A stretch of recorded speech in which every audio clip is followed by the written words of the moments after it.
আজকের এই চাঁদপুর প্রবাহ অনুষ্ঠানের আমাদের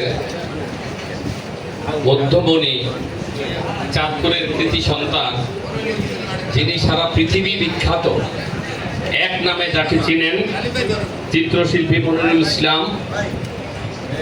হয়তো ওনাকে আমরা শুধু নামেই চিনেছি। আমি ব্যক্তিগতভাবে 12-14 বছর আগে একবার আমার সাথে ভাই দেখা হয়েছিল, তখন আমাদের ওই ঢাকা কনফেকশনারি শরীফ ভাই, ভাই শরীফ ভাইয়ের বাড়িতে পরিচয় হয়েছিল, তারপরে দেখা হয় নাই।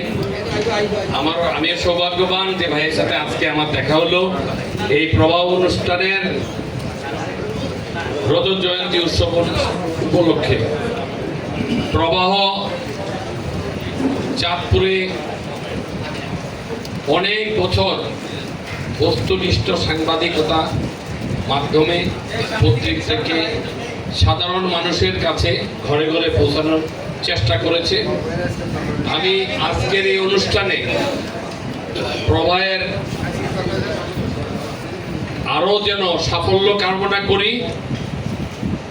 আমি অত্যন্ত আনন্দিত আজকে যে আমি যখন 4 দিন ঢাকায় থাকি বা বিদেশে অবস্থান করি, আমি দেখি যে অব্যবস্থার কিছু কথাবার্তা মানে বিভিন্ন পত্রিকা এবং মিডিয়াতে আসে এবং সামাজিক যোগাযোগ মাধ্যমে আসে। এটা যে আমার জন্য কত বড় উপকার হয়েছে ভাষায় প্রকাশ করার মতো না। আমি সবাইকে বলবো, সাংবাদিকদেরকে, এখানে যারা উপস্থিত ইলেকট্রিক মিডিয়া আছেন, আপনারা আপনাদের লিখনের মাঝে আমার কোনো দুষ্কৃতি পেলেও আপনারা লিখবেন, যেন আমার দুষ্কৃতি আমি শুধরানোর সুযোগ পাই। তবে একটি শ্রেণী যারা বিভ্রান্তমূলক তথ্য উপস্থাপন করে, তাদের বিরুদ্ধে একটি আইন হয়েছে, আপনারা সবাই জানেন। আমরা গত সপ্তাহে আইনটা পাশ করে, এই সপ্তাহে আমরা এই আইনটা পাশ করে আসছি। এই আইনটা কিন্তু খুব কঠোর আইন। আপনাদের কাছে অনুরোধ থাকবে, যারা বিভ্রান্তিমূলক তথ্য প্রচার করে তাদেরকে আপনাদের মাধ্যমে, আপনাদের লেখনের মাধ্যমে তাদেরকে জানিয়ে দিবেন যে বিভ্রান্তিমূলক তথ্য উপস্থাপন করলে সমাজের উন্নতি থেকে অবনতি বেশি হয়।